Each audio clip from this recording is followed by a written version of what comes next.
ஹரி ஓம். அனைவருக்கும் நமஸ்காரம். இப்ப நம்ம பார்த்துக் கொண்டிருக்கின்ற வகுப்பு ரிபுகீதை. இப்ப இந்த ரிபுகீதையில ரிபு முனிவர் நிதாகனுக்கு உபதேசங்கள கொடுக்கும்போது, ஒரே விஷயத்த மீண்டும் மீண்டும் ஆழமா வலியுறுத்துறார். ஏன் அப்படி வலியுறுத்துறார் அப்படின்னு பார்க்கும்போது, இது அத்வைத வேதாந்தத்தினுடைய மிக உயரிய உபதேசமா இருக்கிறதுனால, இது கொஞ்சம் ஆழமா மனசுல பதியணும் அப்படிங்கிறதுனால தான் மீண்டும் மீண்டும் உபதேசிக்கிறாங்க மகான்கள்லாம். ஏன்னா ஒரு டைம் சொன்னா மனசுக்கு புரியாது. இப்போ மீண்டும் மீண்டும் அந்த விஷயத்த மனதுக்கு ஆழமா குடுக்கும்போது தான் மனசு அத உள்வாங்கி, அதனுடைய உண்மை தன்மைய உணரும். ஏதோ 1 டைம், 2 டைம் சொன்னோம்னா, இந்த காதுல வாங்கி அந்த காதுல விட்டுட்டு போயிடும். அப்படிங்கிறதுனால, நம்முடைய பண்டைய ரிஷிகள் ஒரு விஷயத்த ஆழமா சொல்லும்போது, அத மீண்டும் மீண்டும் அறிவுறுத்துவாங்க. அப்படித்தான் ரிபு முனிவர் நிதாகனுக்கு ஒரே மந்திரங்கள மீண்டும் மீண்டும் சொல்றார். இப்போ அந்த மந்திரங்கள் எல்லாம் என்ன பண்ணிட்டேன், நான் கலெக்ட் பண்ணி ஒரே டைம் சொல்ற மாரி மாத்திட்டேன். ஏன்னா ஒரே மந்திரத்த மீண்டும் மீண்டும் சொல்லும்போது, நான் மீண்டும் அதே விளக்கம் குடுக்கும்போது, உங்களுக்கு நெறைய அத்தியாயங்கள், நெறைய நாட்கள் தேவைப்படும். அப்ப அதனால ரிப்பீட்டடா வர்ற மந்திரங்கள் எல்லாம் எடுத்துட்டு, ரிபுகீதையில பார்க்க வேண்டிய முக்கியமான மந்திரங்கள பூரா எடுத்து கலெக்ட் பண்ணி, அந்த மந்திரங்கள் மூலமா நம்ம இப்ப ஒவ்வொன்னா பார்த்துக்கிட்டு வரோம். விளக்க உரைகள பார்த்துக்கிட்டு இருக்கோம். இப்ப இன்றைக்கு ரிபுகீதையினுடைய மந்திரங்கள் எல்லாம் முடியப் போது. ஏன்னா இன்றைக்கு மேக்ஸிமம் ரிபுகீதையினுடைய மந்திரங்கள் முடிச்சிடுவேன். அதுக்கப்புறம் சில ஆழமான உண்மைகள் ரிபுகீதையை பற்றி பேசப் போறேன். இப்ப ரிபுகீதையில இன்றைக்கு முதல் செய்யுள் என்ன அப்படின்னு பார்த்தோம்னா, யதா தர்ப்பண பிம்பாணி ஸ்வச்சே ரூபாணி பாந்திச்ச ததா சித்தே ஜகத்ரோபோ நாஸ்தி தத்வேன கர்ஹிச்சித். இங்க என்ன சொல்றாரு? யதா தர்ப்பண பிம்பாணி. தர்ப்பணம்னா கண்ணாடி. அதாவது எப்படி கண்ணாடியில் பிரதிபலிப்புகள் தெரிகிறதோ, அப்படித்தான் மனதில் உலகம் தோன்றுகிறது. அப்படிங்கிற ஒரு ஆழமான உண்மையை சொல்றாரு. யதா தர்ப்பண பிம்பாணி ஸ்வச்சே ரூபாணி பாந்திச்சா. அப்படித்தான் மனம் இந்த உலகத்தை உண்டாக்கி பார்க்குது. ஆனால் அது உண்மை அல்ல. ததா சித்தே ஜகத்ரோபோ நாஸ்தி தத்வேன கர்ஹிச்சித். இவைகள் எல்லாமே நிலையற்ற பிரதிபலிப்புகள் மட்டுமே. நீங்க என்ன சொல்றாருன்னா, அப்படி பார்க்கக்கூடிய அந்த பிரதிபிம்ப ரூபம் இருக்கு இல்லையா? அது உண்மை கிடையாது. அவைகள் எல்லாமே நிலையற்ற பிரதிபலிப்புகள். நாஸ்தி தத்வேன கர்ஹிச்சித். அவைகள் உண்மையிலேயே கிடையவே கிடையாது. அப்ப இப்ப அவர் சொல்ற ஓமானம் என்ன? எப்படி கண்ணாடியில பிரதிபிம்பம் தெரியுதோ, அப்படிதான் மனதில் உலகம் தெரியுதுன்னு சொல்லிட்டாரு. அப்ப நீங்க இத கொஞ்சம் ஆழ்ந்து ஆராய்ந்து பார்க்கும்போது, உங்களுக்கு என்ன புரிய வரும்? ஓ! அப்ப நான் இந்த மனம்ங்கிற ஒரு விஷயத்துல ஏற்றி வைக்கப்பட்ட எண்ணங்கள் மூலமா எனக்கு இந்த உலகம் தெரியுது. அப்ப மனம் ஆழ்ந்த உறக்கத்துல ஒடுங்கும்போது உலகம் மறைஞ்சிடுது. அப்ப மனம் இருந்தால் உலகம் இருக்கும். மனம் இல்லாவிட்டால் உலகம் இருக்காது. அது மாரி கண்ணாடி இருந்தா என்னுடைய பிரதிபிம்பம் இருக்கும். கண்ணாடி இல்லாவிட்டால் என் பிரதிபிம்பம் இருக்காது. அப்ப நான் நானா இருக்கணும் அப்படின்னா, நான் கண்ணாடியில என்ன பார்க்க வேண்டிய அவசியம் கிடையாது. ஆனா நான் எப்படி இருக்கணும்னு பார்க்கணும்னு நெனைச்சேன்னா, கண்ணாடியில என்னுடைய உருவத்த போய் பார்க்கணும். இப்படித்தானே நம்ம வச்சிருக்கோம் நடைமுறை உண்மை. அததான் இங்க புரிய வைக்கிறாங்க. அப்ப இங்க ஆத்மாவுக்கு வேற எதுவுமே இல்ல. ஆத்மா தன்னை விரும்பிச்சுன்னா, அதுக்கான ஊடகமா மனச உண்டு பண்ணும். அது தன்னை பார்க்க விரும்பலன்னா, அந்த மனசு தேவையில்லாம ஒடுக்கிக்கும். சோ இப்படித்தான் ஆத்மா நடைமுறையில இருக்குது அப்படிங்கிறது இங்க மகான்கள் புரிய வைக்கிறது தான், இங்க இந்த பிரதிபிம்ப விவகாரங்கள பேசுறாங்க. அதுல ரிபு முனிவரும் பேசுறாரு. யதா தர்ப்பண பிம்பாணி ஸ்வச்சே ரூபாணி பாந்திச்ச. எப்படி கண்ணாடியில் பிரதிபிம்பம் தெரிகிறதோ, அப்படியே இந்த மனதில் உலகம் தெரிகின்றது, தோன்றுகின்றது அப்படின்னு சொல்றாங்க. அப்புறம் அதே மாரி என்ன சொல்றாங்க? ததா சித்தே ஜகத்ரோபோ நாஸ்தி. ஆனால் அப்படி தோன்றுகின்ற உலகம் என்பது உண்மை இல்லை. தத்வேன கர்ஹிச்சித். இவைகள் எல்லாமே நிலையற்ற பிரதிபலிப்புகள், பிரதிபிம்பங்கள் மட்டுமே அப்படிங்கறத இந்த ஸ்லோகத்துல புரிய வச்சுட்டாரு. அடுத்த ஸ்லோகத்துல சொல்றாரு. சிதானந்த ரசம் புண்ணியம் நித்யம் முக்தம் நிராமயம் ந மந்தம் நச்ச திக்தம் வா ஸ்வபாவேனைவ சம்ஸ்திதம். இங்க என்ன சொல்றாரு? சிதானந்த ரசம். அதாவது சிதானந்தம் புனிதமானது. அது எப்படி இருக்கு? நித்தியம் முக்தம் நிராமயம். அது சதா இருந்து கொண்டிருக்கிறது. நித்தியம் இருக்கிறது. முற்றிலும் பாவமற்றது. முக்தன் முக்தம். நிராமயம் அழுக்கற்றது. நாம் அந்தம் நச்ச திக்தம். அது மந்தமாகவோ கசப்பாகவோ இல்லை. வா ஸ்வபாவேனைவ சம்ஸ்திதம். அது எளிதாக இயற்கையாகவே நிற்கிறது அப்படிங்கிற ஒரு ஆழமான உண்மைய இந்த மந்திரத்துல, இந்த ஸ்லோகத்துல புரிய வைக்கிறார். அதாவது அந்த சிதானந்தம் அப்படிங்கறத நம்ம ஏற்கனவே பார்த்தோம். அதாவது இங்க ஆத்மாவுக்கு நம்ம வச்சிருக்கிற பெயர் என்ன? சச்சிதானந்தம்னு தானே வச்சிருக்கோம். ஏன்னா ஆன்மீகத்துல இறைவனுக்கு பெயர் என்னன்னு கேட்டா சச்சிதானந்தம் தான் சொல்லுவாங்க. ஏன்னா நாம வச்சிட்டு இருக்கிற பேரெல்லாம் உருவத்தின் அடிப்படையில வச்சிருக்கிற பெயர்கள். அதாவது சிவம், விஷ்ணு, பிரம்மா அப்படிங்கறதெல்லாம். ஆனா உண்மையில ஆத்மாவுடைய பெயர் சச்சிதானந்தம்னு தான் சாஸ்திரம் பேசும். அப்ப இங்க வேத சாஸ்திரம் சச்சிதானந்தம்னு சொல்லுதுன்னா, சத்துன்னா என்ன? இருப்பு. சித்துன்னா என்ன? அறிவு. அது சதா ஆனந்தமா இருக்கு. அப்ப இங்க அந்த சிதானந்தம் எப்படி இருக்கு? புண்ணியம் நித்தியம். அது ரொம்ப புனிதமானது. சதா இருந்து கொண்டே இருக்கு. அது அழிவற்றது. நித்தியம் அழிவற்றது. முக்தம். அது முற்றிலும் பாவமற்றது. அதனிடத்துல எந்த ஒரு களங்கமும் இல்ல. நிராமயம் அழுக்கற்றது. அதனிடத்துல எந்த அழுக்கு ஒட்டவும் இல்ல. மந்தம். அதுகிட்ட மந்தமோ நச்ச திக்தம். அதனிடத்துல கசப்போ இல்லவே இல்லை. ஸ்வபாவே நைவ சம்ஸ்திதம். அது எளிதாக இயற்கையாகவே இருக்கிறது, நிற்கிறது அப்படிங்கிற மாதிரி இந்த மந்திரத்துல புரிய வைக்கிறாங்க. அப்ப நீங்க ஆத்மாவினுடைய டெபினிஷனை கேட்டீங்கன்னா அதுக்கு என்ன சொல்லலாம்? சச்சித் ஆனந்தம்னு சொல்லிடலாம். ஒரே வார்த்தை. ஆத்மானா எப்படிங்க? சச்சித் ஆனந்தம் அப்படின்னா எளிமையா புரிஞ்சிடும். அறிவு, இருப்பு, ஆனந்தம். இதுதான் ஆத்மாவினுடைய நிலைப்பாடு. அந்த ஆத்மா தான் இங்க கடவுள். அந்த ஆத்மா தான் இங்க இறைவன். நாம உருவாக்குன உருவகங்கள் எல்லாம் இங்க இறைவன் கிடையாது. அதெல்லாம் அந்த ஆத்மா பிரதிபிம்பிக்கின்ற பிரதிபிம்பங்கள், தோன்றி மறைகின்ற தோற்றங்கள் மாத்திரமே அப்படிங்கறது இங்க சாஸ்திரம் ஆழமா ரிபுகீதையினுடைய உயர் பரிமாண விஷயங்களை நாம் இங்க பார்த்துட்டு இருக்கோம்.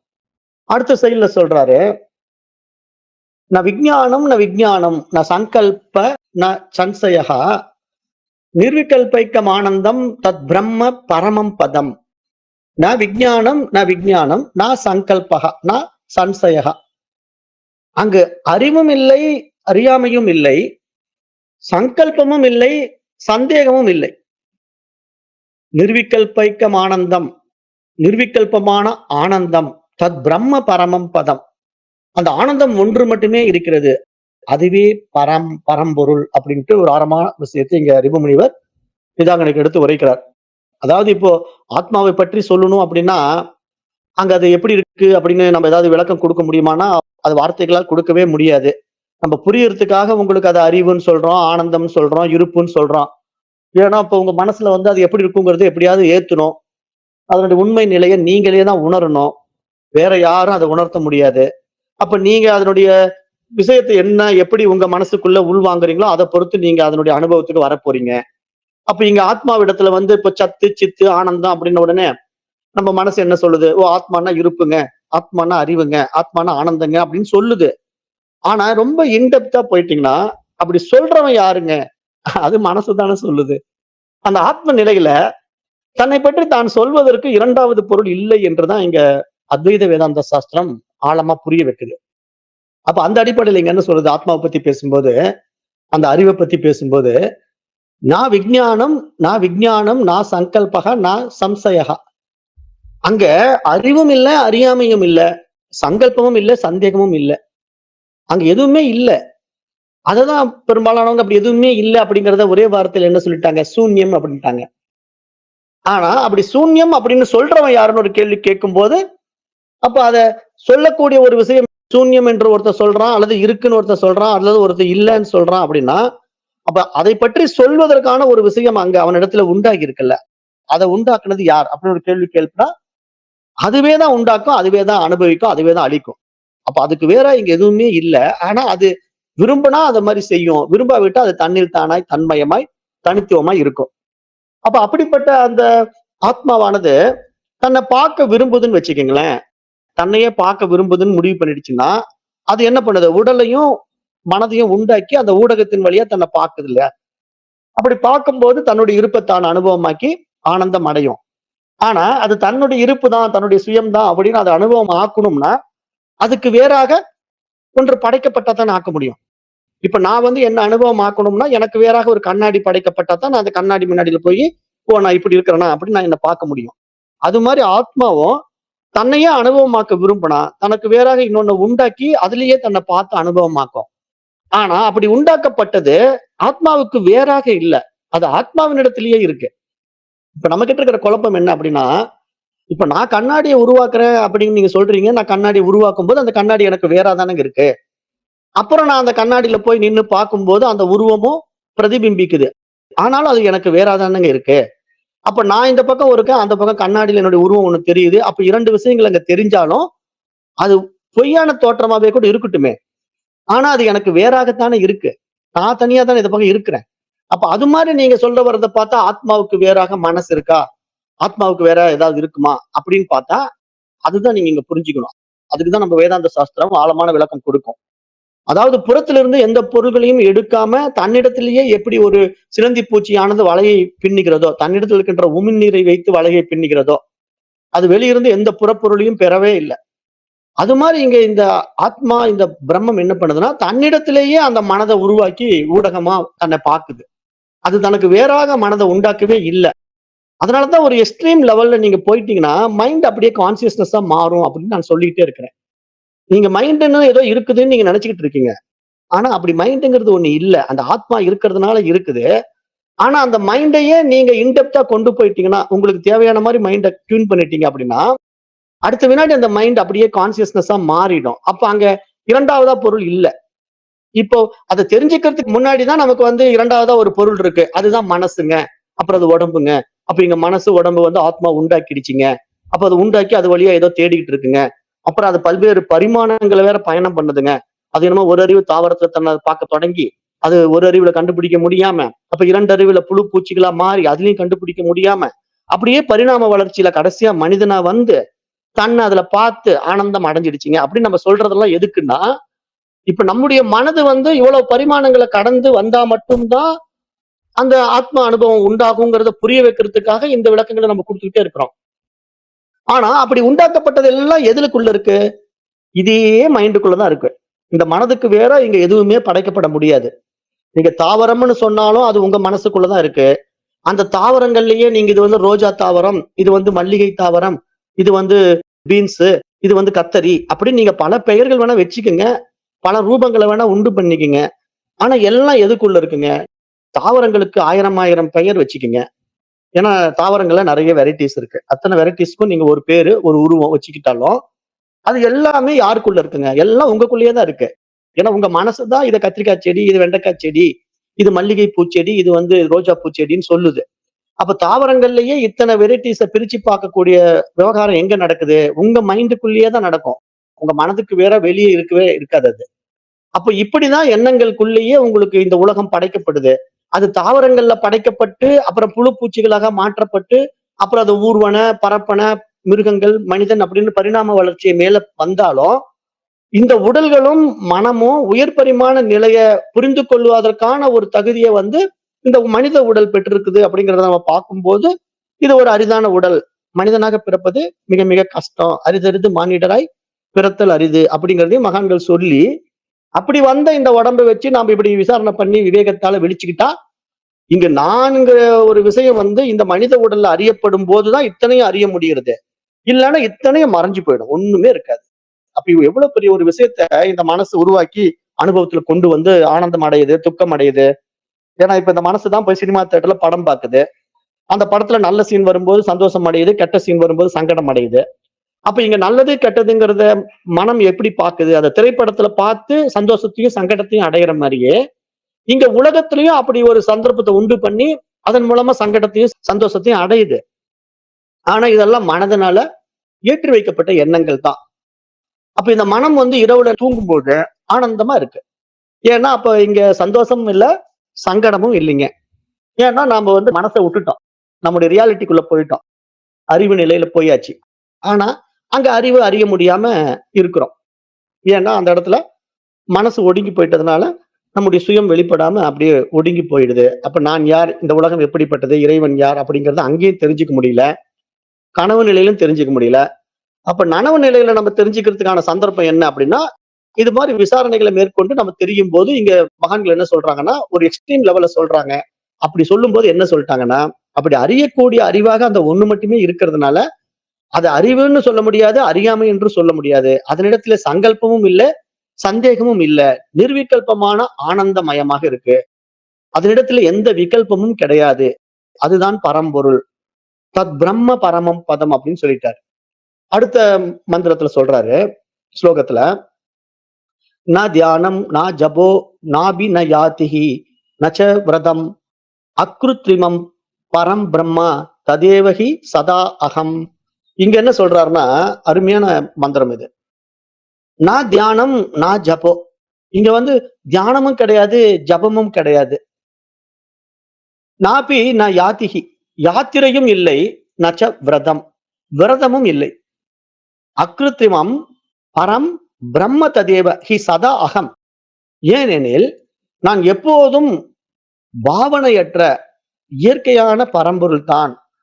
பரம்பிரம்ம ததேவஹி சதா அகம். நான் அந்த பரம்பிரம்மம், அதுவாகவே நான் இருக்கின்றேன். சதா நான் இருக்கிறேன் என்ற என்னுடைய ஸ்புரணத்துல, சதா அகம், நான் இருக்கிறேன் என்ற என்னுடைய இருப்பிலே நான் இருந்து கொண்டே இருக்கிறேன். அப்படிப்பட்ட என்னிடத்துல தியானம் இல்ல, ஜபம் இல்ல, யாத்திரை இல்ல, விரதம் இல்ல. ந தியானம், ந ஜபோ, நாபி ந யாத்திஹி, நச்ச விரதம். அங்கு யாத்திரையும் இல்லை, விரதமும் இல்லை. அப்ப இங்க நீங்க என்ன புரிஞ்சுக்கணும்? இது எதுக்காக இங்க வந்து ரிபு முனிவர் இதை சொல்றாரு? ரிபு முனிவர் வந்து என்ன, ஆன்மீகத்துக்கு எதிரானவரா? இல்ல ஒரு நாஸ்திகவாதியா? தானம் எல்லாம் பண்ணாதீங்க, ஜெபம் எல்லாம் பண்ணாதீங்க, யாத்திரைக்கெல்லாம் போகாதீங்க, விரதம் எல்லாம் மேற்கொள்ளாதீங்கன்னு சொல்றாரா? அப்படி பார்க்க கூடாது. அதாவது மகான்கள் என்ன சொல்றாங்க அப்படின்னா, அந்த ஆத்ம நிலையில தன்னை ஆத்மாவாக உணர்ந்து விட்டவனுக்கு இங்க தியானம் கிடையாது, ஜபம் கிடையாது, யாத்திரை கிடையாது, விரதம் கிடையாது. ஏன்னா இப்போ இந்த ஜபம், தவம், தியானம், யாத்திரை எல்லாமே யாருக்குங்க? மனசுக்கும் உடம்புக்கு தானே. மனசு தானே ஆசைப்படுது. இங்க இருந்து நான் பத்ரிநாத் கிளம்பி போய்ங்க ஒரு சுற்றுலா போயிட்டு வரேன், சுத்தி பார்த்துட்டு வரேன், ரிஷிகேஷ் போயிட்டு வரேன், காசி போயிட்டு வரேன் அப்படின்ட்டு போகுது. போயிட்டு வந்து உடம்பு சரியில்லாம படுத்துக்குது. ஏன்னா ரொம்ப லாங் ஜேர்னி டிராவல் பண்ணது உடம்பு ஒத்துக்க மாட்டேங்குது. இப்படிதான் நிறைய மனதனுடைய ஆசை. எல்லா பக்கம் போகணும் வரணும்ட்டு அந்த பக்கம் இந்த பக்கம் போய் அலைஞ்சிட்டு அதுக்கு உடம்பு ஒத்துழைக்க மாட்டேங்குது. கடைசியில வந்து உடம்பு சரியில்லாம படுத்துக்குது. அப்ப இந்த ஆசை எல்லாம் எதனால வருதுன்னா, மனசுக்கு வருது, உடம்புக்கு வருது. ஏன்னா மனசு விரும்புறதுனால உடம்பு அத அடைய ஆர்வமா கிளம்பிடுது. அதான் நான் உங்களுக்கு உதாரணம் சொல்லுவேன். மனசு வந்து ஒரு விஷயத்த அடைய ஆசைப்பட்டா, அதுக்கு உடம்பு ஒத்துழைக்கணும்ல. உடம்பு ஒத்துழைக்கணும்னா எப்படி அத புரிஞ்சுக்கணும்? இப்ப லட்டு சாப்பிடணும்னு மனசு ஆசைப்பட்டுட்டா, உடனே அந்த லட்ட பிரிப்பேர் பண்றதுக்காக அந்த உடம்பு தயாராகணும். உடனே போய் கடலை மாவு வாங்கிட்டு வரணும், சர்க்கரை வாங்கிட்டு வரணும், ஆயில் வாங்கிட்டு வரணும். அப்புறம் அந்த ஆயில்ல வந்து அந்த கடலை மாவை வந்து பூந்தி மாரி போட்டு எடுக்கணும். அப்புறம் சர்க்கரை பாகுல ஊற வைக்கணும். அப்புறம் அத லட்டு மாரி உருண்டை பிடிக்கணும். அப்ப இவ்வளவு வேலையும் செஞ்ச பிறகுதான் அந்த லட்ட சாப்பிடவே முடியும். யாருங்க இவ்வளவு செய்வா? பெரிய வேலைங்க இது லட்டு செய்யறது அப்படின்னாலும், நீங்க போய் வாங்கிட்டாவது வரணுமல்ல. சும்மா வருமா லட்டு மேஜிக் மாரி? அப்ப மனசு வந்து லட்டு வேணும்னு ஆசைப்பட்டா, ஒண்ணு வாங்கிட்டு வரணும். இல்லன்னா செஞ்சு சாப்பிடணும். அப்ப மனதனுடைய விருப்பம் உடம்ப ஒரு கருவியா வச்சு நிறைவேத்திக்குது பாருங்க. அப்ப அந்த உடம்ப வச்சு நிறைவேற்றுவது மட்டும் இல்ல. அந்த உடம்பையே தான் அது அனுபவமும் ஆக்குது மனசுக்கு. ஏன்னா அந்த நாக்குல வச்சு ருசிக்குது லட்ட. ஆஹா அருமையா இருக்கு. நல்ல இனிப்பு, நல்ல நெய் மணம் அப்படின்னு மூக்குல நுகருது. அப்ப இந்த மாரி ஒரு அனுபவம் நாக்கின் வழியாக அந்த மனதுக்கே கிடைக்குதுல்ல. அப்ப இந்த அனுபவங்களுக்கு தான் இந்த உடம்பும் மனசும் தேவைப்படுது. ஆனா உண்மையில இந்த அனுபவங்கள் மனதுக்கும் உடம்புக்கும் தான் தேவைப்படுது. ஆத்மாவுக்கு தேவையே இல்ல. அதனால அத சொல்றாங்க. இங்க நா தியானம், நா ஜபோ, நாபி ந யாதிஹி நச்ச விரதம். அதாவது இங்க விரதமும் கிடையாது, யாத்திரையும் கிடையாது, தியானமும் கிடையாது, ஜபமும் கிடையாது அப்படின்னு சொல்லிட்டாங்க. அப்ப அந்த லெவலுக்கு உண்மையான உயர் பரிமாண நிலையை எட்டிய ஞானிகளுக்கு அவசியம் இல்ல. ஏன்னா அவங்க உடல் கடந்து நிக்கிறதுனால, அங்க தியானிப்பதற்கு 2வது பொருள் அவங்க கிட்ட கிடையாது. ஜபிப்பதற்கு 2வது பொருள் கிடையாது. யாத்திரை செல்வதற்கு அவர்களுக்கு வேறாக இந்த உலகமே கிடையாது. ஏன்னா இந்த உலகமே அவங்கக்குள்ள இருக்கு. இப்ப ஒரு ஞானி, ஒரு ஜீவன் முக்தன் வந்து இந்த ஒட்டுமொத்த பிரபஞ்சத்தையே தனக்குள்ள வச்சிட்டு இருக்கான். நான் இந்த பிரபஞ்சத்தில் இருப்பது போல இந்த பிரபஞ்சம் என்னுள் இருக்கிறதுன்னு சொல்றவன் தான் மகான் ஞானி. அப்ப அப்படிப்பட்ட மகான் ஞானிகள் வந்து வெளிய சுத்த மாட்டாங்க. வெளிய சுத்துறதுக்குங்கிறது பத்ரிநாத், ரிஷிகேஷ் எல்லாம் எதுக்கு போகணும்? ரிஷிகேஷே எனக்குள்ள இருக்கப்பா, பத்ரிநாத்தே என்குள்ள இருக்கப்பா, இமயமலையே என்குள்ள இருக்கு. நான் எதுக்கு இமயமலை வரணும்? அப்படின்னு போமாட்டாங்க. அப்படி புரிந்து கொண்டு வாழ்ந்தவர் தான் ரமண மகரிஷி. ரமண மகரிஷி எல்லாம் இந்த ரிபுகீதை படிச்ச உடனே அதை நடைமுறைப்படுத்தி வாழ்ந்தார் இல்லையா? அத நம்ம பார்க்கணும். மகான்களுடைய வாழ்க்கை வந்து நம்ம எப்படி எடுத்துக்கணும் அப்படின்னா, அதை நடைமுறைப்படுத்தி வாழ்ந்தாங்க. ராமகிருஷ்ண பரமஹம்சரும் அப்படிதான். ஆரம்பத்துல ராமகிருஷ்ண பரமஹம்சர் வந்து பக்தியில, பூஜைகள் இருக்கும்போது இதெல்லாம் தெரியாம இருந்தாரு. அப்புறம் அவர் கொஞ்சம் கொஞ்சமா மேல்நிலை பரிமாணத்துக்கு வர வரவே, அவரு எங்கேயும் போறதெல்லாம் விட்டுட்டாரு. எங்கேயுமே போமாட்டாங்க. அதாவது ஒரு நல்ல நிலைக்கு, ஒரு உயர்ந்த நிலைக்கு வந்தவங்களுக்கு, வெளி உலகத்துல விவகாரம் இல்லைங்க. அத பண்ண போறேன், இத பண்ண போறேன், அப்படி இப்படின்னு வெளிய சுத்திக்கிட்டு இருக்கிறதுக்கெல்லாம் அங்க ஒண்ணும் கிடையாது. ஏன்னா, இப்போ தேடுதல் இருக்கிறவன் தான் நான் சதுரகிரி போயிட்டு வரேங்க, நான் ரிஷிகேஷ் போயிட்டு வரேங்க, நான் கைலாஸ் போயிட்டு வரேங்க, அப்படின்னு ஏதாவது ஒரு பக்கம் கிளம்பி கிளம்பி போயிட்டு வருவான். ஏன்னா, அவனுக்கு வெளி உலகம் உண்மையா தெரியறதுனால, அத தேடி போவான். ஆனா, இவங்க வெளி உலகத்தையும் சீன்றது கிடையாது, அக உலகத்தையும் சீன்றது கிடையாது. ஏன் அப்படின்னா, அவங்க அந்த தூய அறிவாக மாறின பிறகு, அவங்களுக்கு அகம், புறம்ங்கிற 2 விஷயமே இல்லாம போயிடும். அதாவது எப்போ வந்து ஞானிகளத்துல வந்து இருமைகள் இல்லைங்கிறத புரிஞ்சுக்கணும் அப்படின்னா, உள்ளேயும் அவங்க தியானம் செய்ய மாட்டாங்க. வெளியயும் அவங்க வேடிக்கை பார்க்க மாட்டாங்க. ஏன்னா 2மே அவங்க கிட்ட கிடையாது. அகமும் இல்ல, புறமும் இல்ல. அவங்க மட்டும் தான் இருக்கிறாங்க. அகமேவ அகமேவன்னு தான் சொல்லுவாங்க. அகம் பரம் பிரம்மான்னு சொல்ல மாட்டாங்க. அகம் பரம் பிரம்மான்னா, நான் பரமாத்மா, பரம் பிரம்மம் சொல்லணும்ல. அகமேவ பரம் பிரம்மான்னா, நான் மட்டுமே அப்படிங்கிற வார்த்தை அங்க ஹைலைட் பண்ணுது. அகமேவ. நான் மட்டுமே. அப்ப நான் மட்டுமே இருக்கிறேன் அப்படிங்கிறத எவ்வளவு ஆணித்தரமா நமக்கு புரிய வைக்கிறார் இங்க ரிபு முனிவர்ங்கிறத இந்த மந்திரத்துல நம்ம பார்க்கிறோம். அப்ப நீங்க புரிஞ்சுக்கணும். இப்ப நீங்க பிரம்ம நிலையை அடைஞ்சிட்டு அட்டைன் பண்ண பிறகுதான் நீங்க இந்த தியானம், ஜபம் எல்லாம் விட முடியும். அப்ப நீங்க தியானம், ஜபம், யாத்திரை, விரதம் எல்லாம் எப்ப விடணும்? அது உங்களுடைய அப்டேஷன் நடந்த பிறகு தானாவே விட்டுடும். நீங்க விடக்கூடாது. நீங்க வந்து மைண்ட்ல போய் நெறைய பேர் அப்படிதான் விட்டுடுறாங்க. இப்ப நெறைய பேர் இந்த பாடத்த கேட்பாங்க. அப்ப நாளைக்கு இருந்து நான் தியான கிளாஸ்க்கு வரலீங்க. எனக்கெல்லாம் புரிஞ்சு போச்சு. நானே பிரம்மம் அப்படின்னு விட்டுருவாங்க. அப்படி விட்டுறக்கூடாது. அப்படி விட்டா அது என்ன ஆகும்னா, மைண்ட் என்ன நினைக்குது? தன்னை பிரம்மம்னு நினைச்சுக்குது. தியானம் தேவையில்லைன்னு நினைச்சுக்குது. அப்ப நான் கேள்வி கேட்பேன். சரி நீ பிரம்மம்னு நினைச்சுக்கிட்ட, தியானம் தேவையில்லைன்னு நினைச்சுக்கிட்டியாப்பா? இப்ப நீ உடம்போடு தானே இருக்கிற. சாப்பிடாம இரேன் பார்க்கலாம். வெளி விவகாரங்கள்ல ஈடுபடாம இரேன் பார்க்கலாம். அப்படின்னு நம்ம சொன்னோம்னா, அவங்களால இருக்க முடியாதுல்ல. அப்ப எப்படி அவங்களுடைய தேவையின் நிமித்தம் அந்த உடம்பையும், மனசையும் வச்சுக்கிட்டு விவகாரம் பண்ணுவாங்களோ, அது மாரி இதுவும் அவங்களுடைய நித்திய கர்மாவுல வந்துடணும். இப்ப நித்திய கர்மாக்கள்னு நம்ம சொல்றது என்ன? சாப்பிடுறது, டாய்லெட் போறது, இதெல்லாம் நம்ம விட முடியுமா? நித்தியம் செஞ்சாகணும். அனுதினமும் நம்ம செஞ்சாகணும். அப்ப அந்த நித்திய கர்மாக்கள்ல தான் நம்ம பூஜைகள் கொண்டு வந்துடுறோம். ஏன் அப்படின்னா, அதுவும் ஒரு நித்திய கர்மால வச்சுக்குப்பா. நீ எப்படி சாப்பிடுறத டெய்லி நிறுத்த முடியாதோ, அது மாரி பூஜையும் டெய்லி நிறுத்தாத. எதுக்கு? மைண்ட் அப்டேட் ஆகறதுக்கு. அப்ப அதுல வந்து இந்த மாரி நல்ல விஷயங்கள் எல்லாம் நித்திய கர்மாக்கள்ல நம்ம மகரிஷிகள் வந்து அந்த காலத்திலேயே கர்ம காண்டத்துல, கர்மத்துல குடுத்துட்டாங்க. அப்ப எதுக்காக இதெல்லாம் குடுத்தாங்க? மைண்ட் அப்படியே லிஃப்ட் ஆகி மேல வர வர வரவே, ஒரு ஸ்டேஜ்க்கு மேல அதுக்கு தெரியும். இங்க ஒண்ணும் அடையறதுக்கு இல்ல. ஒண்ணும் செய்யறதுக்கு இல்ல. இங்க நான் மட்டும் தான் இருக்கிறேன். எனக்கு வெளிய படம் ஓடிட்டு இருக்கு. அந்த படத்துல போய் சீன் நான் எதுக்கு மாத்தணும்? அப்புறம் தியானிக்கிறவன் யாரு?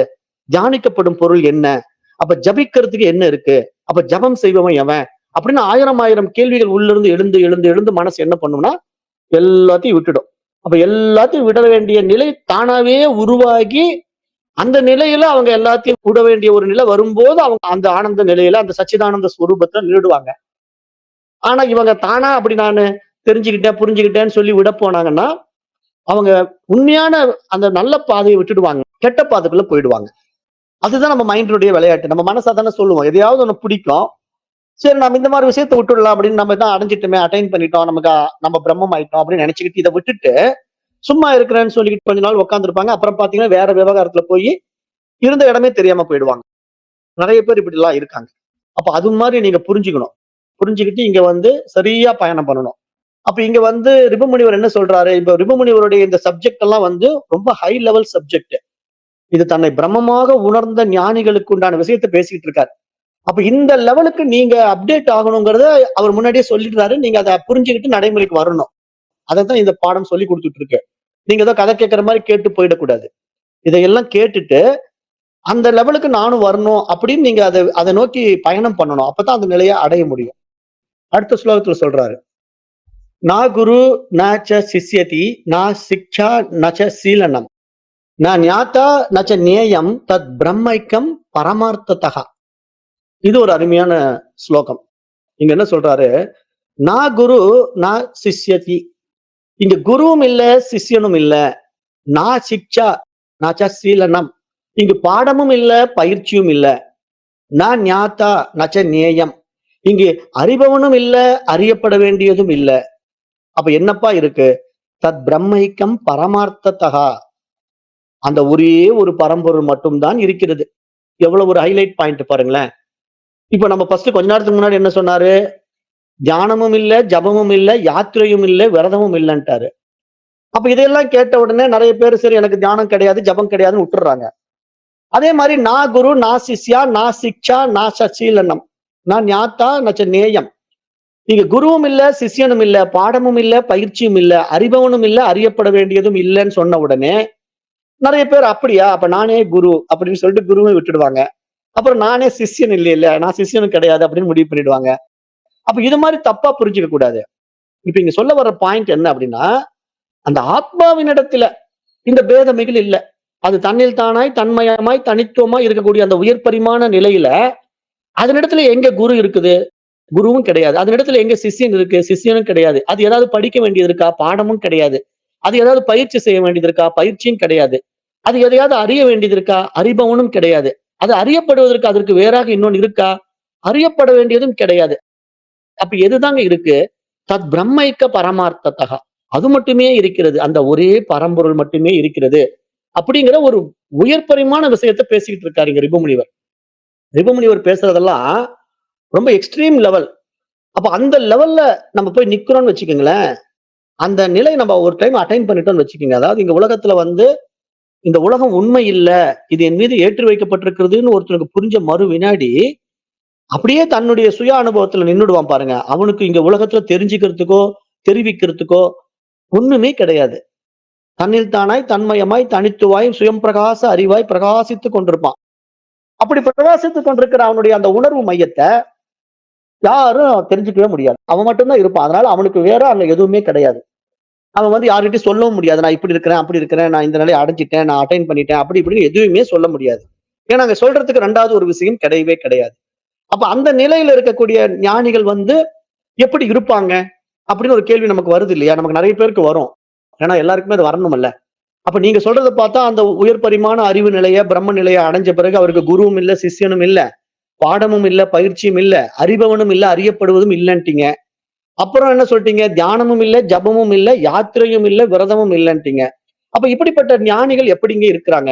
அப்படின்னு கேட்டா, நம்ம வேற யாரையும் தேட வேண்டாம். நம்ம நடைமுறையில வாழ்ந்துட்டு இருக்க ரமண மகரிஷி எடுத்துக்கலாம், ராமகிருஷ்ண பரமஹம்சர் எடுத்துக்கலாம். அந்த மாரி நெறைய மகான்கள் பேர சொல்லலாம். அவங்கலாம் எப்படி வாழ்ந்தாங்க? அவங்க வந்து உடம்புலயே இல்ல. அந்த உடம்பு வந்து பிராரப்த கர்மாப்படி வந்த பிறகு, அதனுடைய நியதியில அது காரியத்த பண்ணும். ஆனா, அந்த உடம்ப கடந்து அவங்க வெளிய இருப்பாங்க. ஆனா, அவங்க பிரகாசிக்கிறாங்க அப்படிங்கிறத நீங்க அவங்க கிட்ட பேசும்போது மட்டும் தான் தெரியும். அந்த மகான்களிடத்துல போய் பேசும்போது மட்டும் தான் அவங்க எப்படிப்பட்ட வார்த்தைய பேசுறாங்க, உலகத்துக்கு எப்படிப்பட்ட விஷயத்த குடுக்குறாங்க, அவங்களுடைய நிலைப்பாடு என்ன அப்படிங்கிறத நம்ம அவங்களோட நெருங்கும்போது, அவங்களோட பேசும்போது மட்டும் தான் அவங்கள வந்து நம்ம எக்ஸ்பெக்ட் பண்ணி புரிஞ்சுக்க முடியும். இப்படிதான் இருப்பாங்க அப்படிங்கிறத. ஆனா, நம்ம புறத்துல பார்க்கும்போது, நம்மளோட ரொம்ப சாதாரணமா இருப்பாங்க, மோசமா இருப்பாங்க. அப்ப அத பார்த்து நம்ம வந்து ஒரு ஐடென்டிஃபிகேஷன வச்சு, அடையாளத்த வச்சு இவர் இப்படித்தான் முடிவு பண்ணிடக் கூடாது. ஏன்னா, இப்ப ரமண மகரிஷி கோமணத்த கட்டிக்கிட்டு அப்படியே வேன்னு வெறச்சு பார்த்துட்டு உட்கார்ந்திருக்காருன்னா, அவர் ஒண்ணுமே இல்லாத ஒரு முட்டாள் மாரி இருக்காரு. நம்ம முடிவு பண்ணிட முடியுமான்னா, அந்த உடம்ப வச்சு நம்ம அப்படி முடிவு பண்ணிட முடியாது. ஏன்னா, உடம்பு, மனசெல்லாம் அவங்க கிட்ட கிடையாது. அந்த உடம்பு, அந்த மனசு தான் அந்த தெய்வீக நிலைய அடைஞ்சுது.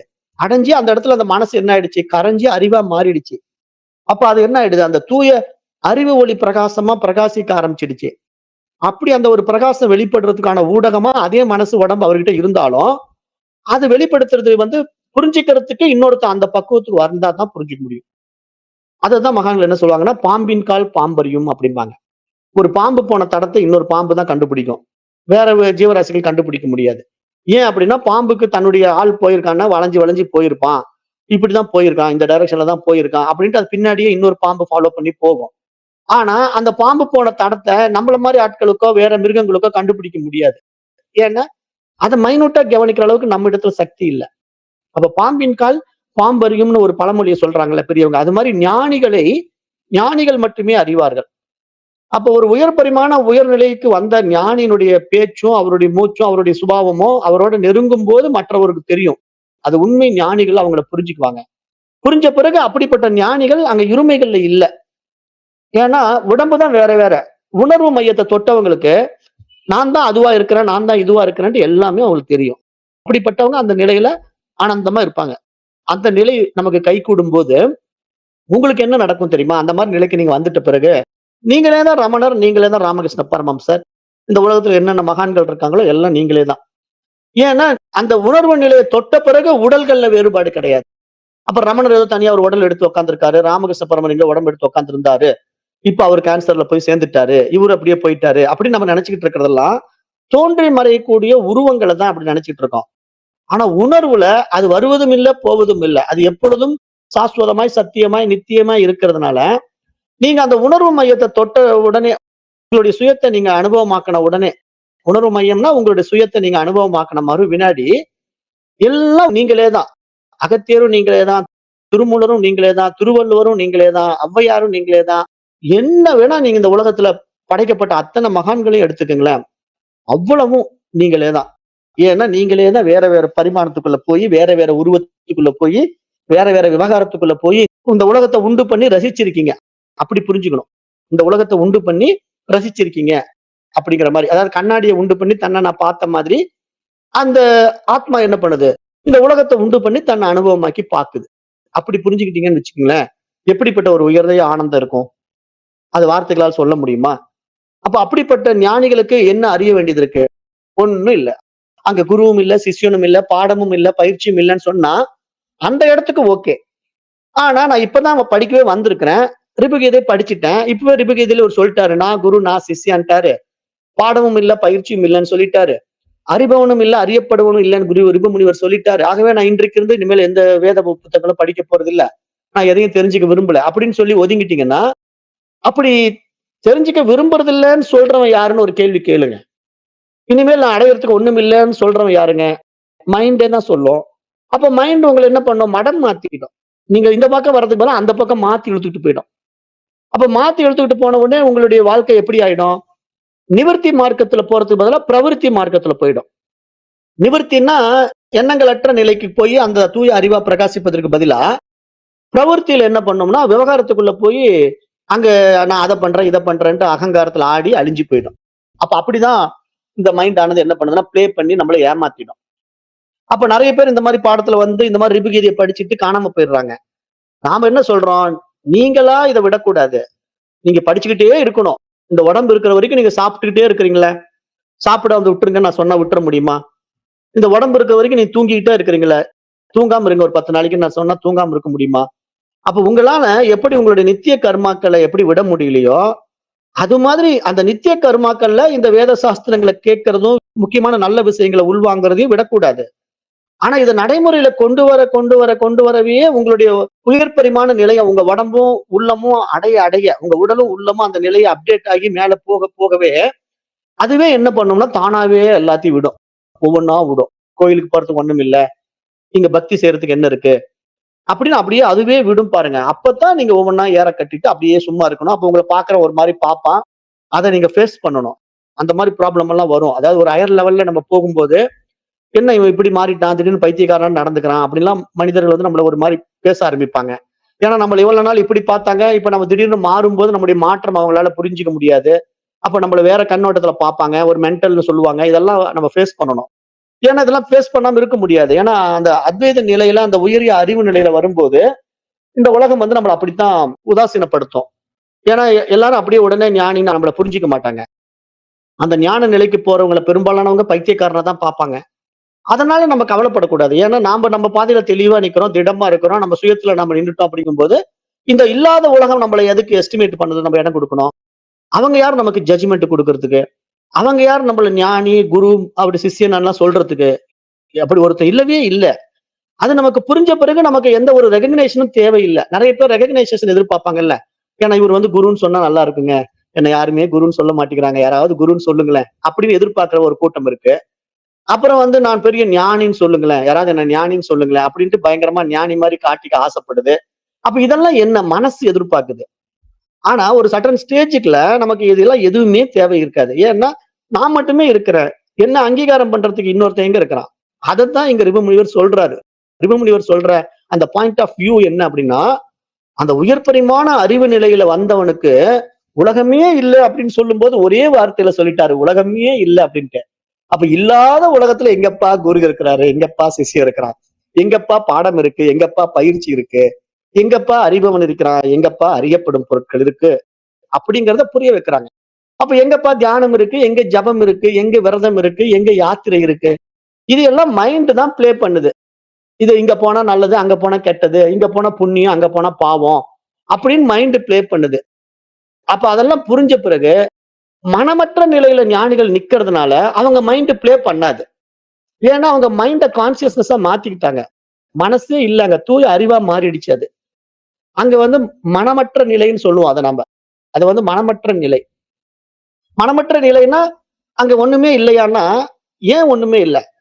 மனசு தான் இல்ல. அந்த இடத்துல தூய அறிவு பிரகாசிச்சுக்கிட்டு இருக்கும். அப்ப தன்னில் தானாய், தன்மயமாய், தனித்துவமாய், சுயம் பிரகாச அறிவாய் நான் இருப்பேன் என்பதை ஒவ்வொரு மகான்களும் தன்னை உணர்ந்திருப்பார்கள் என்பதை இங்க புரிஞ்சுக்கணும். அடுத்த பாடல்ல சொல்றாரு. ஏகமேகம் பரம் தத்துவம் நானாத்வம் நாஸ்தி கர்ஹிசித் கல்பனாசித்த மாத்திரம் ஹி ஜெகதேனந்த் மிருக திருஷ்ணிகா. இதுல என்ன சொல்றாருன்னா, ஏகமேகம் பரம் தத்துவம். ஒரு பரம தத்துவம் மட்டுமே உள்ளது. பரமாத்மா, பரபிரம்மம் அப்படின்னா அது ஏக்கம். ஒன்று மட்டும் தான். நிறைய கடவுள் எல்லாம் கிடையாது. அப்போ ஏகமேகம் பரம் தத்துவம், ஒரு பரம தத்துவம் மட்டுமே உள்ளது. நான் ஆத்வம் நாஸ்தி கர்ஹிசித். வேறுபாடுகள் ஒருபோதும் அதனிடத்தில் இல்லை. அப்படிப்பட்ட பரமாத்மாவினிடத்திலே வேறுபாடுகளே கிடையாது. அப்படி வேறுபாடுகள் இருந்தால் ஒரு பரமாத்மா கிடையாது. பரமாத்மா அப்படிங்கறத நம்ம எப்படி பார்க்கிறோம்? ஒரு மிகப்பெரிய ஒரு உயரிய விஷயம். அதாவது அவர் கடவுள் அப்படின்னாலே அவர் மிகப்பெரிய ஆளா இருக்கணும். அப்படிங்கறத நம்ம கடவுள்னு சொல்றோம். அப்ப அப்படிப்பட்ட ஒரு இடத்துல இருமைகள் கிடையாது, வேறுபாடுகள் இருக்க முடியாது. அவர் ஒருவர் மட்டும் தான் இருக்கிறார். அப்படி இருக்கிறதுனால கல்பனாசித்த மாத்திரம் ஹி ஜெகதேதன் மிருக திருஷ்ணிகா. இந்த உலகம் எல்லாம் வெறும் கற்பனை தோற்றம். இது மான் தாகம் தீர்த்து கொண்ட ஒரு மாயை போல. அதாவது மான் என்ன பண்ணுது, ஒரு காட்டுல போயிட்டு இருக்கு, ஒரு பாலைவனத்துல போகுது மான் குட்டி.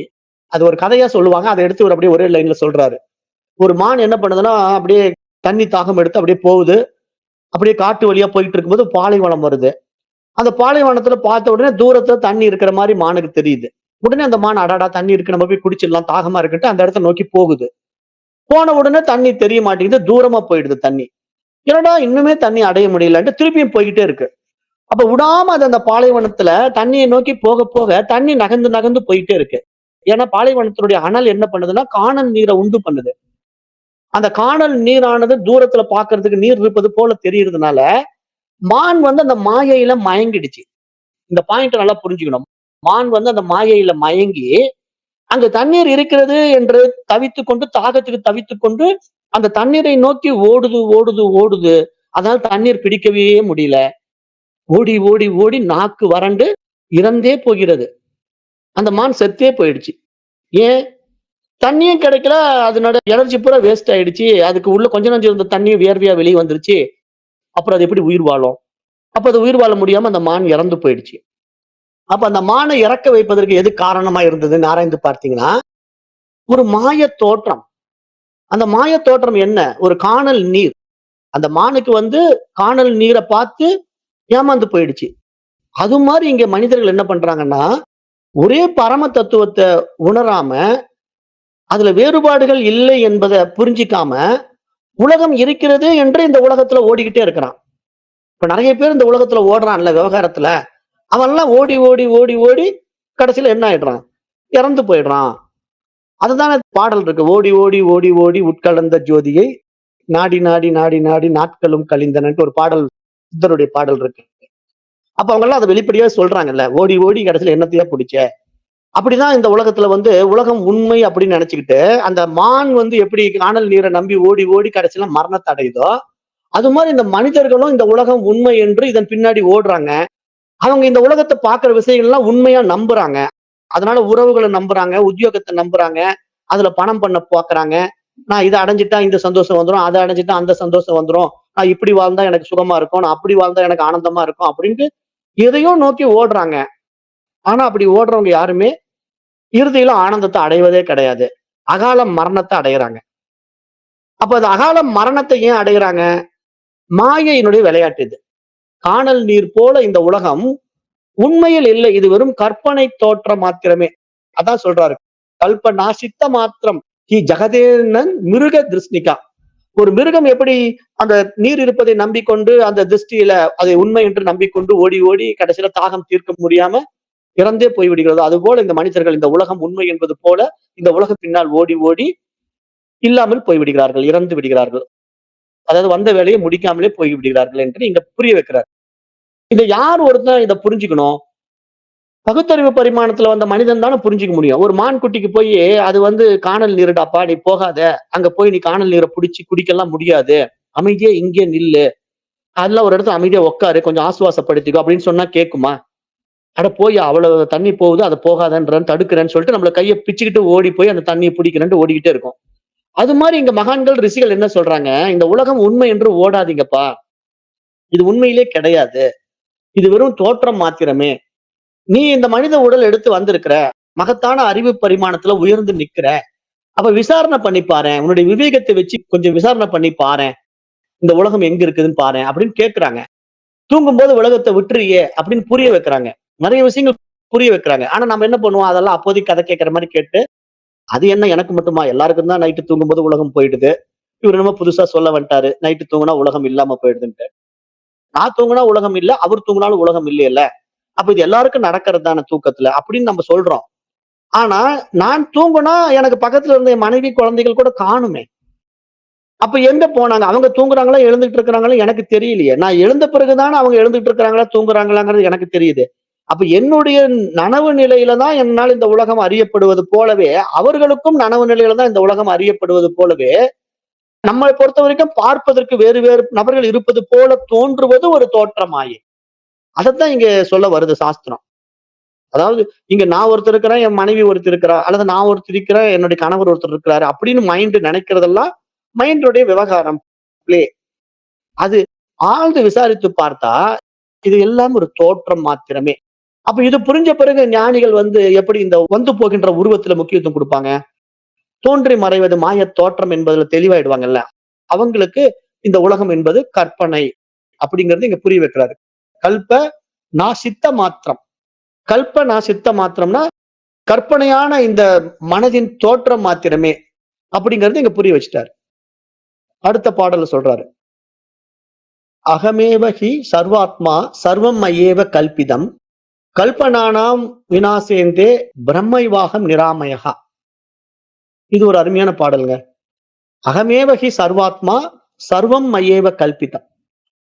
ஒரே ஆத்மாவாகிய நானே எல்லா ஆத்மாக்களுமாக தெரிகின்றேன். எப்படி சொல்றாரு பாருங்க. அகமேவ ஹி சர்வாத்மா. நான் மட்டுமே எல்லா ஆத்மாக்களாக தெரிகிறேன் பார்ப்பதற்கு. சர்வம் மயேவ கல்பிதம். உலகம் அனைத்தும் எனக்கு உட்பட்ட கற்பனைகள். சர்வம் மையேவ கல்பிதம். இது எனக்கு உட்பட்ட, என்னால் உருவாக்கப்பட்ட கற்பனை விஷயங்கள். கல்பஞானாம் வினாசேந்தே பிரம்மைவாகம் நிராமயகா. எல்லா கற்பனைகளும் முடிவுறும் போது நான் மாறாத அழுக்கற்ற பரம்பொருளாக மட்டுமே நிலை பெறுகின்றேன் அப்படிங்கிற ஒரு முடிந்த முடிவை இங்க முடிக்கிறாருங்க. இதோட ரிபுகீதை முடியுதுங்க. ரிபுகீதையினுடைய எல்லா பாடல்களும் நம்ம முடிச்சிட்டோம். இங்க என்ன சொல்றாருன்னா, பரமாத்மாவாகிய நான் மட்டும்தான் இருக்கிறேன். தூய அறிவாகிய நான் மட்டும்தான் இருக்கிறேன். அப்ப அகமேவகி சர்வாத்மா. அகமேவ நான் மட்டுமே சர்வ ஆத்மா. எல்லா ஆத்மாக்களும் நான் தான். சர்வம் மயேவ கல்பிதம். எல்லாமே என்னுடைய கற்பனை தோற்றங்கள். என்னால் உருவாக்கப்பட்ட கற்பனை தோற்றங்கள். அப்ப இந்த உலகம் அனைத்தும் எனக்கு உட்பட்ட கற்பனை தோற்றங்கள்.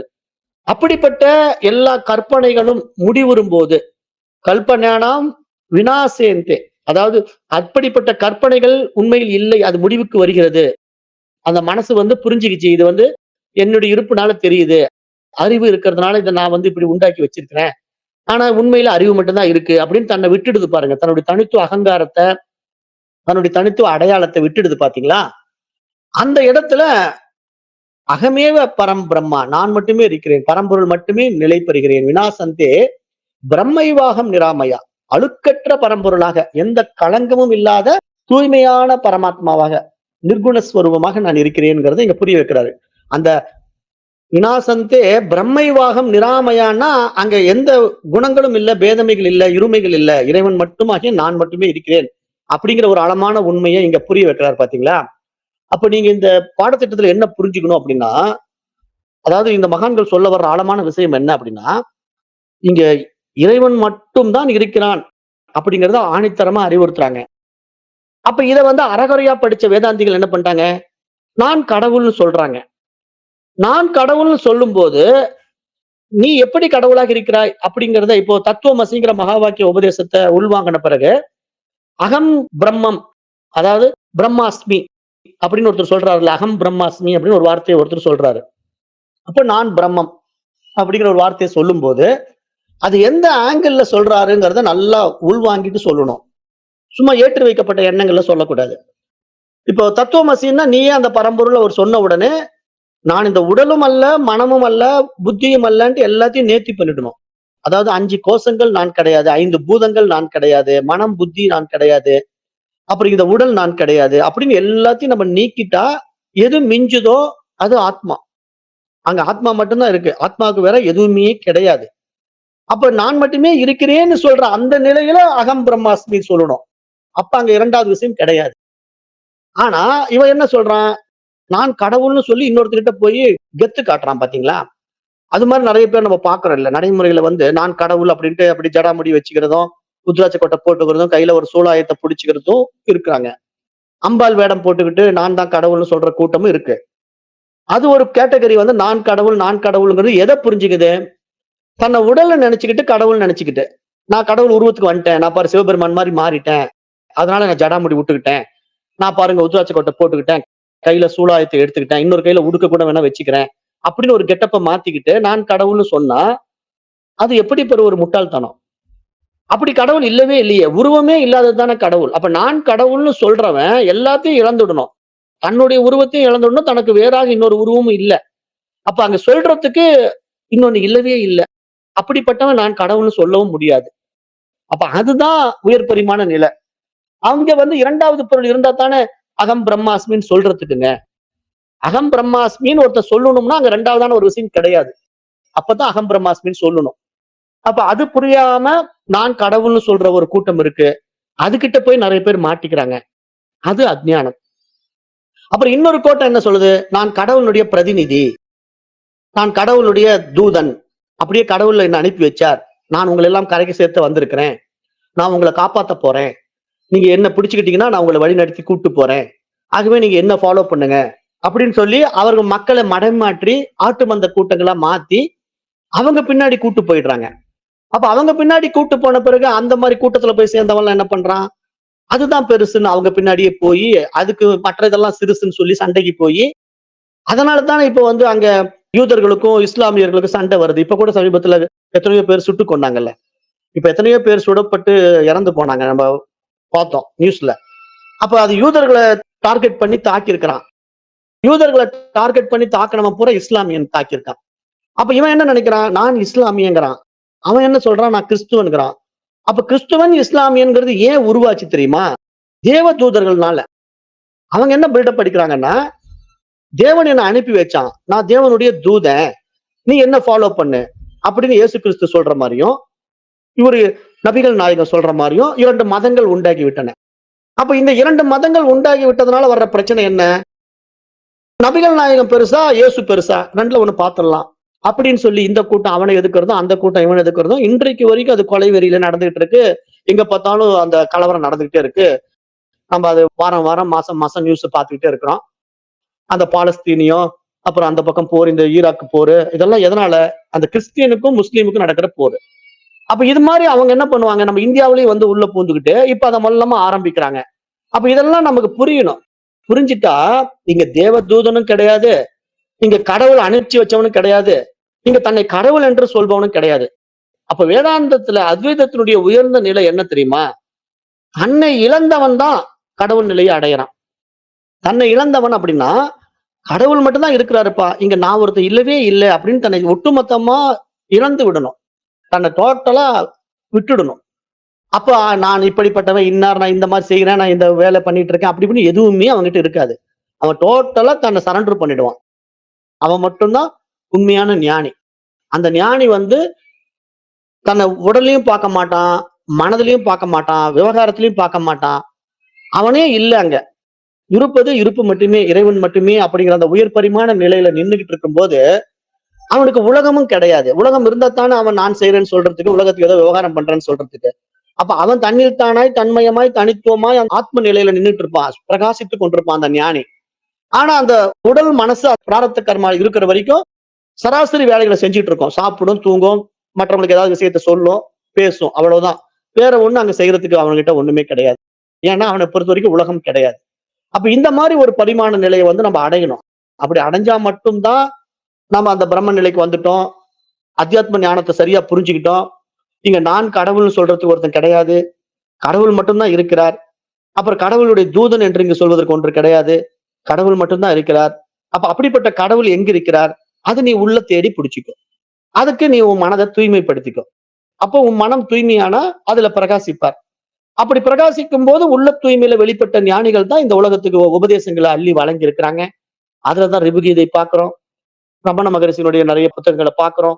திருவள்ளுவருடைய திருக்குறளை பார்க்கிறோம். இது மாதிரி எத்தனை மகான்கள், திருமூலருடைய திருமந்திரத்தை பார்க்கிறோம். இப்படியே நம்ம பட்டியல் போட்டுக்கிட்டே போலாம். ஒவ்வொரு மகான்களுடைய பெயர்களையும் அவர்களுடைய நூல்களையும் நம்ம பட்டியல் போடலாம். அவ்வளவும் எப்படி கிடைச்சதுன்னா அவங்க மூலமா பிரகாசிச்சது அந்த அறிவு. அதன் மூலம் இத்தனை விஷயங்கள் வெளிப்பட்டது. அப்ப இப்படிதான் ஞானிகள் வாழ்கிறார்கள், வாழ்ந்தார்கள் அப்படின்னு நம்ம புரிஞ்சுக்கணுமே தவிர, நாம வந்து நான் கடவுள்னு சொல்லக்கூடாது, கடவுள் என்ன அனுப்பிச்சார்னு சொல்லக்கூடாது. கடவுள் மட்டும்தான் இருக்கிறார் என்று தன்னை இழந்து விடுகின்றவன் தான் இங்க கடவுளாகிறான். அதுதான் கடவுள் தன்மை. அப்ப அந்த நிலைக்கு ஒருத்தன் உயரணுங்கிறது ரிபுகீதை இங்க முடிக்குது. ஏன்னா கடைசியா ஒரே ஆத்மாவாகிய நானே எல்லா ஆத்மாக்களுமாக தெரிகின்றேன்னு சொல்லிட்டாரு. அகமேவகி சர்வாத்மா. நான் மட்டுமே இருக்கிறேன். நான் பார்ப்பதற்கு நிறைய ஆத்மாக்களாக இருப்பது போல தெரிகிறது. ஆனால் அப்படி தெரியறதெல்லாம் என்ன? உலகம் அனைத்தும் எனக்கு உட்பட்ட கற்பனைகள். அது பல கண்ணாடிகள்ல தெரிகிற காட்சி தோற்றங்கள் மாரி. நான் மட்டும் தான் இருக்கிறேன். நான் எக்ஸிபிஷன்ல போய் நின்ன உடனே, அங்க கண்ணாடி மாளிகைக்குள்ள பல உருவங்கள் என்னுடைய உருவம் பிரதிபிம்பிக்குது. அதனால நெறைய பேர் வந்துட்டானா? கிடையாது. அது கண்ணாடியினால வர பிரச்சனை. அது மாரி இங்க மனம் என்ற ஊடகத்தினால உண்டாக்கப்பட்ட பிரச்சனை இந்த உலகம். அப்ப இதுல போய் நம்ம மாட்டிக்க கூடாது. அப்போ ரிபுகீதையினுடைய ஆழமான சாரம் இதுதான். இத நல்லா உள் வாங்கிக்கங்க. இப்போ இந்த இடத்துல ரிபு முனிவர் வந்து என்ன நமக்கு புரிய வைக்கிறாருன்னா, நிதாகன் கொடுக்கக்கூடிய விளக்கத்துல, இந்த உலகம் அப்படிங்கிறத எப்படி பார்க்கணும்? ஒட்டுமொத்தமா கற்பனை. இது வந்து ஒரு தோற்றம் மாத்திரமேன்னு பார்க்கணும். தன்னை தவிர இங்க எதுவுமே கிடையாது. ஏனென்றால் தன்னுடைய இருப்பினாலேயே இங்க எல்லாம் இருக்கிறது. அப்படிங்கிற தெளிவுக்கு வந்துடணும். அப்ப இங்க வந்து இந்த போதனை வந்து யாருக்கும் அவ்வளவு ஈஸியா கிடைச்சிடாது. இது வந்து மிகவும் ரகசியமானது. இந்த விஷயங்கள் வந்து ரொம்ப அரிதாகவே வேதங்களில் பேசப்பட்டிருக்கிறதுங்கிறதையும் ரிபுமுனிவர் சொல்றார். ரிபுமுனிவர் என்ன சொல்றாருன்னா, நிதானன் கிட்ட சொல்லும்போது, இது வந்து அவ்வளவு ஈஸியா எல்லாருக்கும் கிடைச்சிடாதுப்பா. இது ரொம்ப ரகசியமான போதனை. இது வந்து குகியம் அப்படின்னு பகவத்கீதை சொல்லும். பகவத்கீதை வந்து இத குகியம்ங்கிற பேர்ல சொல்லும். ரிபுமுனிவர் அது ரகசியமானதுன்னு சொல்லிட்டு, மேலும் இதை பற்றி வேதங்கள் அரிதாகவே பேசும். அப்படி வெட்ட வெளிச்சமா பேசிடாது. அப்ப தேவர்களுக்கும், யோகிகளுக்கும் கூட இது கிடைப்பது அரிது. அதையும் சொல்றாரு. இந்த மாரி விஷயங்கள் வந்து தேவர் தன்மையில் இருக்கட்டான் ஒருத்தன், தெய்வீக நிலையை அடைஞ்சுட்டான், எல்லாருக்கும் உதவி பண்ணக்கூடிய, உபகாரமா வாழக்கூடிய ஒருத்தன் கூட, அவன் வந்து இந்த விஷயத்த உள்வாங்கி புரிஞ்சு கொள்ள முடியாது. அப்ப யோகியா ஒருத்தன் வாழ்றான். உடம்ப அப்படியே இறுக்கி, அப்படியே ஊசி மேல நிக்கிறான், அப்படியே காத்துல பறக்குறான். அப்படியெல்லாம் அவன் ஹட யோகியா மாறி இந்த உடம்ப வந்து ஒரு சொல்ற மாரி கேட்கிற மாரி கண்டிஷன் பண்ணி வச்சிருந்தா கூட, இந்த மாரி விஷயங்கள் கிடைக்காது. ஏன்னா இது தேவர்களுக்கும், யோகிகளுக்கும் கூட கிடைப்பது அரிது.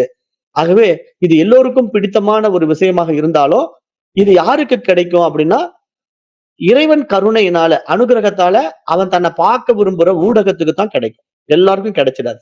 அதாவது இப்ப நான் வந்து எங்க வீட்ல கண்ணாடி 10 கண்ணாடி வச்சிருக்கிறேன். ரூம்ல அந்த ரூம்ல 1, இந்த ரூம்ல 1ன்ட்டு. எல்லா கண்ணாடியில போய் நான் என்ன பார்க்க மாட்டேன். எனக்கு ஒரு விருப்பமான கண்ணாடியில நான் என்னோட ரூம்ல மாட்டி வச்சு பார்ப்பேன். அது நீங்க எப்படி புரிஞ்சுக்கலாம்? எத்தனையோ கண்ணாடிகள் இந்த உலகத்துல இருக்கு. ஆனா என்ன பார்க்கறதுக்கு எனக்காக ஒரு கண்ணாடிய நான் தேர்ந்தெடுத்து என்னோட ரூம்ல மாட்டி வச்சிருக்கிறேன். அப்ப அந்த கண்ணாடியில நான் என்ன பார்ப்பதற்கு அந்த கண்ணாடி செய்த பாக்கியம் தானே.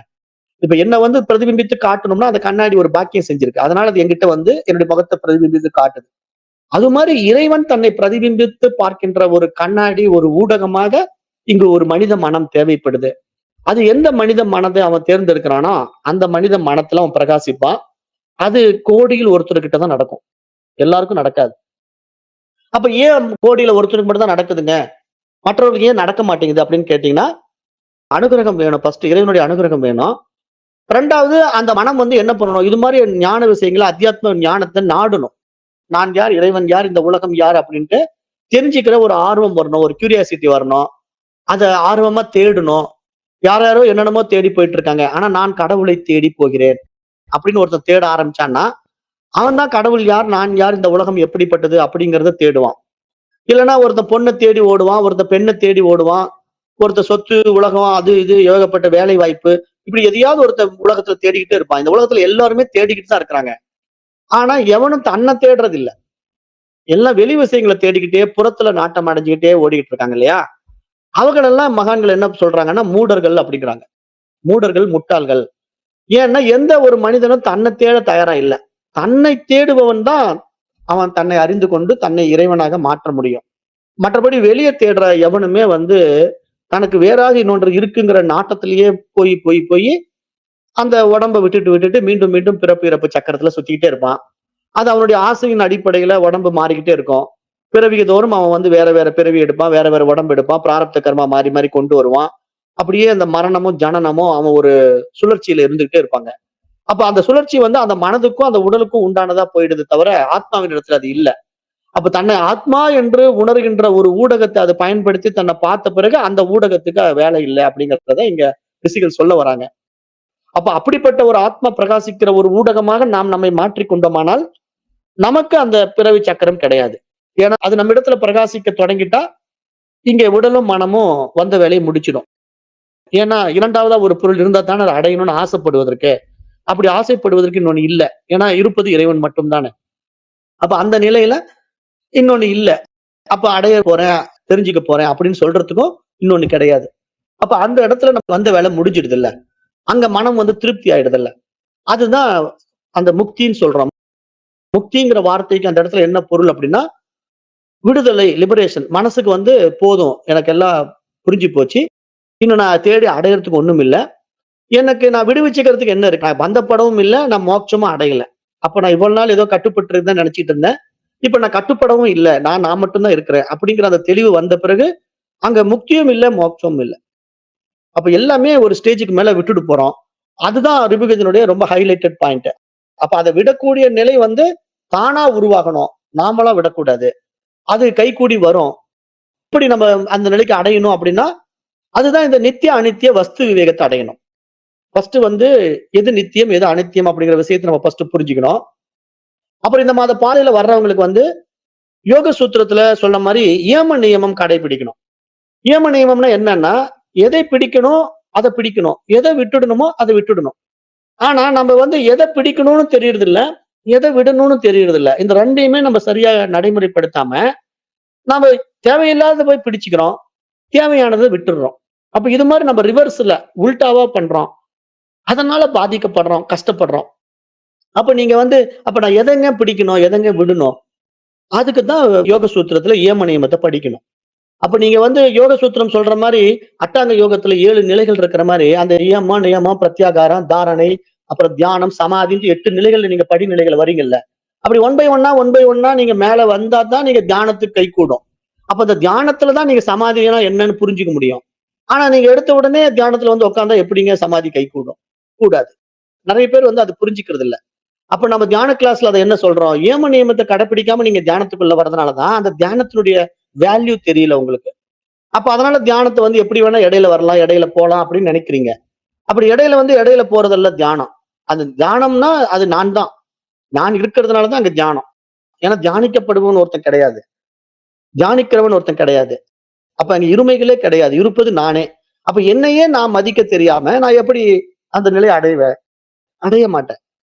அப்ப என்னையே நான் மதிக்காத பொழுது, அப்புறம் இந்த சமுதாயத்துல மத்தவன் எப்படி நம்மள மதிப்பான்? அப்புறம் மதிக்கவும் மாட்டான். இந்த உலகம் வந்து நம்மள உதாசீனப்படுத்தும். ஏன்னா நம்ம இருமைகளை எதிர்பார்க்கிறோம் இல்ல. புரியாம வாழ்றோம் இல்லையா? அதனால வரக்கூடிய பிரச்சனை. அப்ப இங்க நல்லா புரிஞ்சுக்கிட்டீங்கன்னா, நீங்க அந்த ஒன்னஸ்குள்ள வந்துருவீங்க. அது வருவதற்கு முதல்ல ஏம நியமம் கடைபிடிக்கணும். அத வந்து வேதாந்த சாஸ்திரம் என்ன சொல்லும்னா, சமாதி சட்க சம்பத்தின்னு சொல்லும். சாதன சதுஷ்டயம்னு சொல்லும். 4 நிலைகள். சாதனங்கள் வந்து 4 நிலைகள் இருக்கு. அது வந்து விவேகம், வைராக்கியம், சமாதி சட்க சம்பத்தி, முமுட்சுத்துவம் அப்படின்னு சொல்லிக் குடுக்கும். அப்ப இத நீங்க உள்ள போய் ஊடுருவி பார்த்தீங்கன்னா, அங்கேயும் ஏம நியமம் வரும். எது வேணும் எது வேண்டாம் அப்படிங்கறதெல்லாம் அது புரிய வைக்கும். அப்ப இந்த மாதிரி ஒரு முறையா பயணம் பண்ணி இதுல நீங்க வர வர வரவே நீங்க மேல்நிலைக்கு வந்துருவீங்க. அப்ப இன்றைக்கு நம்ம என்ன பண்றோம்னா இந்த ரிபுகீதையினுடைய பாடல்கள் செயல்கள் எல்லாம் முடிச்சிட்டோம். இன்னும் அடுத்தது ரிபுமுனிவர் சொன்ன அந்த நிலைப்பாட்டை நம்ம பிராக்டிக்கலா எப்படி அப்ளை பண்றது? அப்ப ரிபுமுனிவர் இன்னும் இதை வந்து நமக்கு எப்படி எளிமைப்படுத்தி கொடுக்குறாருங்கிற அடுத்த சப்ஜெக்ட்ல அதை சொல்லிட்டு, அப்புறம் நான் என்ன உங்களுக்கு இதுல சொல்லி கொடுக்க போறேன் இந்த ரிபுகீதை பாடலத்துடைய கண்டினியூட்டி என்ன அப்படின்னு பாத்தீங்கன்னா, உங்களுக்கு வந்து அந்த நிர்விகல்ப சமாதி நிலைய எப்படி அட்டைன் பண்றது? அதாவது நிர்விகல்பனா என்ன? நிர்விகல்ப நிலையில நம்ம எப்படி இருக்கணும்? மனதினுடைய வஞ்சனைகள். நம்மள வந்து அந்த நிர்விகல்ப நிலைக்கு போகாம மனசு எப்படி நம்மள ஏமாத்துது? மனம் எங்கெல்லாம் நம்மள சிக்க வைக்குது அப்படின்னு மனதை பற்றி ஒரு புரிதல் குடுக்குறேன். அது அப்படியே கொஞ்சம் அப்டேட் ஆகி மேல வந்தீங்கன்னா, அடுத்த சப்ஜெக்ட் என்னன்னா, நிஷ்பிரயத்ன நிர்விகல்ப நிலைய நம்ம புரிஞ்சுக்குவோம். அந்த நிஷ்பிரயத்ன நிர்விகல்பம்னா, நீங்க எந்த ஒரு பிரயத்தனம் செய்யாமயே உங்களுக்கு நிர்விகல்ப நிலை வந்து கைகூடும். நீங்க நிர்விகல்பத்த அடைய போறேன்ட்டு எந்த பிரயத்தனமும் செய்ய வேண்டியதில்ல. அப்ப எந்த முயற்சியும் இல்லாம, நாம தியானமும் இல்லாம, எண்ணமும் இல்லாம, தன்னுடைய தூய இருப்பு பிரகாசத்தை மட்டும் அனுபவமாக்குறது தான் நிஷ்பிரயத்ன நிர்விகல்பம்னு பேரு. இப்ப நம்ம மற்றபடி இப்ப நம்ம வேற எதை செஞ்சாலும் ஏதோ ஒரு பிரயத்தனம் பண்றோம்ல, முயற்சி செய்யறோம் இல்லையா? பிரயத்தனம்னா முயற்சி. அப்ப நான் தியானம் பண்ண போறேன் அப்படின்னு ஒரு முயற்சி எடுக்கிறோம். அந்த முயற்சியினால அடையத்தக்கது அல்ல. ஆத்மாவை வந்து ஒரு முயற்சியினால் அடையத்தக்கது அல்ல. அது நம்முடைய சுயம். அதை வந்து ரிபுகதை இந்த பாடல்கள்ல புரிய வச்சுது. அது அகண்ட சச்சிதானந்த ஸ்திதின்னு சொல்லுது. அந்த இறை நிலையை அப்படி சொல்லுது. அப்ப அந்த நிர்விகல்ப நிலைக்கு, நிஷ்பிரயத்ன நிர்விகல்ப நிலைக்கு போறதுக்கான ரகசிய உத்திகள் இருக்கு. அதெல்லாம் நான் உங்களுக்கு சொல்லித் தரேன்.